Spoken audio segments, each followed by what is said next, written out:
Every single business has ebbs and flows that they'll go through.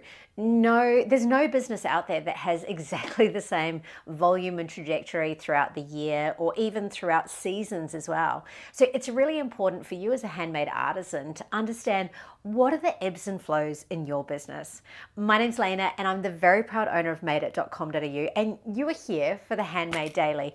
Now, this has been created as your little burst of inspiration, but also with the idea of learning stacking so that you can take away one small nugget that you can apply into your business straight away to really simplify and amplify the journey of selling online for you. So this came up for me today. I was just thinking about seasons and how they work. We're in wintertime here at the moment, and I always struggle through winter because my personality is very summer and outside. And I thought about how that really translates exactly into your business as well. And it's really something that as you grow and as you've been in business for year on year, you'll start to notice some of those patterns that start to create, including when customers buy from you. Now, that may be very much dependent on the type of product that you create, but it may also be about how energetically you show up. And I think that's something that we don't often give credit to understanding what those ebbs and flows are. Now, for example, if you're someone that really focuses on doing in-person handmade markets, when are they more popular? Is it in autumn or is it in spring? Are they less popular perhaps in the middle of winter or the middle of summer when we're dealing with that high heat? But all of these little ideas and conversations are things that you can start to map down to go, okay, that's a really good thing for me to know, because if I'm going to take a break or I'm going to take a holiday, maybe I want to do it in those parts of my business where I know it's kind of naturally a bit more quiet. Or is that the time that I really take to nurture customers as well? Brona reached out to me from Lanua Crafts. Hello, Brona. I'm sure you're probably going to be watching this. But she reached out to me about the incredible results that she had with the 30-day challenge that we just finished up and about her growth. And she was saying, well, what next for the next 30 days? And I was like, you don't have to be at that capacity and that pace all the time, right? Now it's about, hey, maybe I'm going to take the next 30 days to understand how I can nurture those new followers, how I can nurture those new customers. And so that's why it's really good to understand the different patterns and the different ebbs and flows that you'll go through as an artist. Now, if you're just starting out, you may not have that information yet, right? We always want to use that word yet.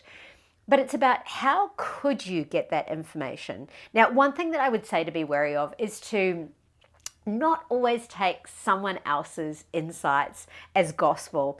And what I mean by that is that every business is different, right? So therefore, every business has very different ebbs and flows. It's a great way to start a conversation, and maybe you use it rather than fact for your business.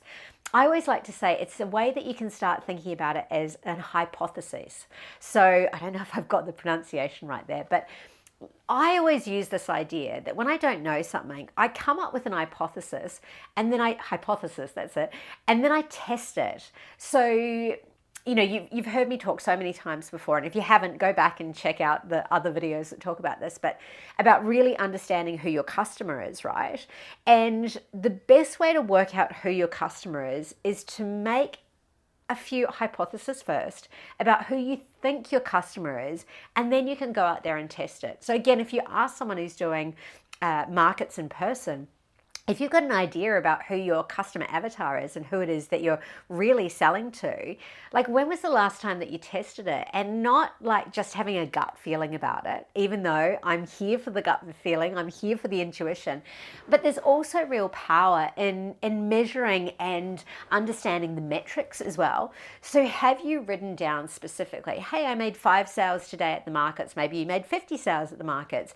Have you got a checklist where you can go, oh yes, they were female, I think they were around about this age, yes, they had kids, we had a conversation about that, is there anything that I can kind of map together? But in that mapping, that's where you'll get the understanding of what's happening. So the same thing goes for patterns in your business. If you're very new to your craft, or perhaps selling your handmade artistry, or maybe you're just new to online and that's the bit that you're not sure of yet, start making some hypotheses. Start going through and going, what could I make a guess at in the way that I think things are going to go? And then can I actually take the time to measure it? Because as soon as you get to understand the patterns and the natural ebb and flow in your business, that's where the gold starts to come out, and that's where you start to really plan and evolve with those aspects in mind. So that's it for the Handmade Daily. I hope you enjoyed it. I hope you got at least one thing that you can take away and apply into your business. And if you enjoyed the video, please like and subscribe, and I'll see you here tomorrow. Bye.